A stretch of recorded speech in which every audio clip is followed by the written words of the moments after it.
tornato a casa Manuel Frigo, il 24enne rosatese medaglia d'argento alle Olimpiadi di Tokyo nella staffetta 4% stile libero e si è subito tuffato nella piscina che ben conosce al centro nuoto Rosà, dove si allena da quando di anni ne aveva 8, che l'ha accolto con un grande striscione. Che effetto ti fa tornare qui?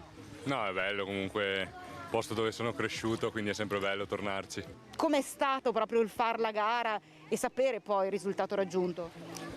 Fare la gara è stato bello, è stato divertente, ci siamo divertiti, eravamo tranquilli, sapevamo che potevamo far molto bene, siamo andati lì con la voglia di lottare con gli altri e cercare di portare a casa questa medaglia che volevamo tanto.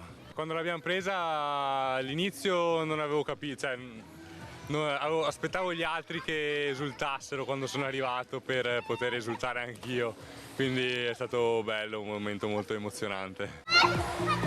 Ed eccola la medaglia d'argento che Manuel ci mostra con orgoglio. Adesso che ce l'hai al collo questa medaglia, che effetto ti fa? È bello, non avrei mai pensato di un giorno avercene una, quindi sono contentissimo e devo ancora realizzare bene, mi ci vorrà un bel po'. Progetti per il futuro?